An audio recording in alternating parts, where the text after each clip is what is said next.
Assalamualaikum. Baik, hari ini kita sambung matematik moden, tajuk sifat kalis tukar tertib.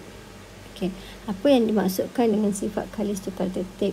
Sebenarnya adalah kita nak menyimak sama ada apabila gabungan transformasi itu, contohnya macam ni, AB. Okay. AB dengan BA. Apakah imej yang dihasilkan itu sama ataupun tidak?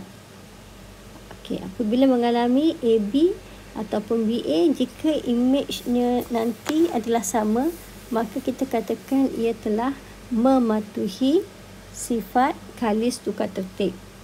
Tapi sekiranya imej yang dihasilkan oleh AB tidak sama dengan imej yang dihasilkan oleh BA, maka kita katakan ia tidak mematuhi sifat kalis tukar tertib. Baik, sebelum itu kita akan lihat dulu apa dia setiap simbol inilah, ya. A itu mewakili apa. So kalau kita lihat di sini, A mewakili translasi 31, B pantulan pada paksi Y, dan C putaran 180 darjah pada asalan. Okey, pertamanya kita lihat dahulu di sini gabungan transformasi AB. Maksud dia gabungan ni.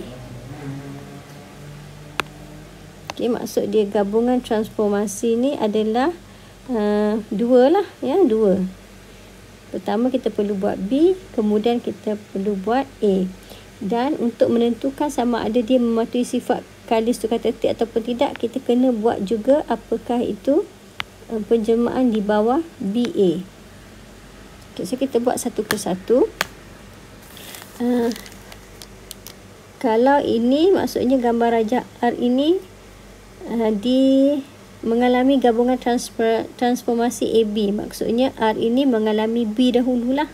Ya, B itu adalah pantulan pada paksi Y.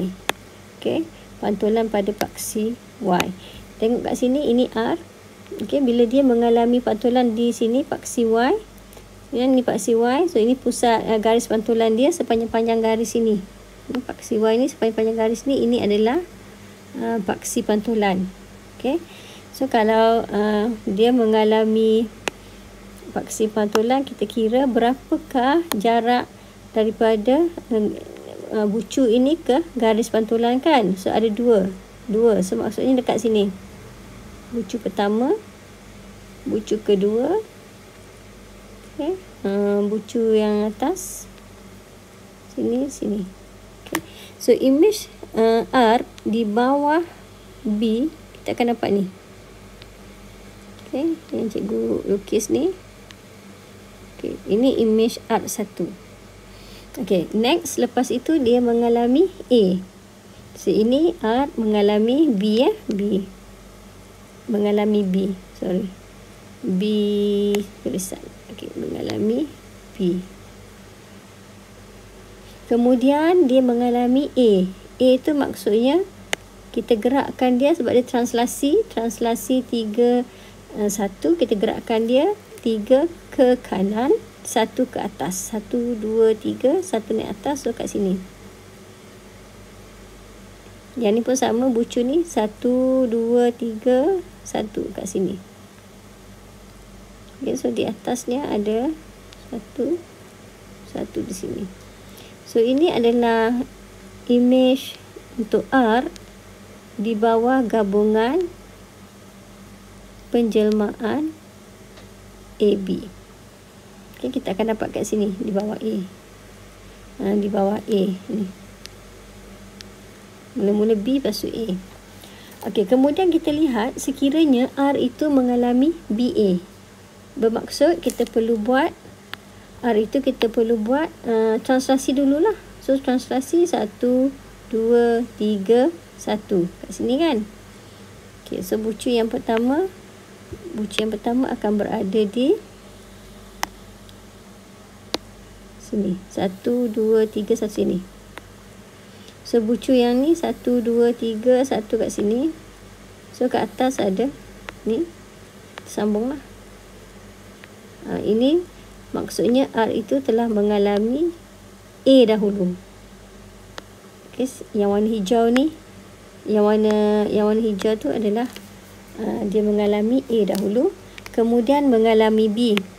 B itu pantulan pada paksi Y kan? Pantulan pada paksi Y, so maksudnya kita kira lah 1, 2, 3, 4, 5. 1, 2, 3, 4, 5 kat sini. 1 kat sini. Ni yang kedua, yang ketiga, yang keempat. So kita sambungkan. Bila kita sambungkan, kita tengok image yang terhasil ni, yang terakhir ni, ya, image yang terakhir yang kita dapat ni, yang ini dan yang ini tak sama. Okey, tidak sama, tidak berada pada kedudukan yang sama.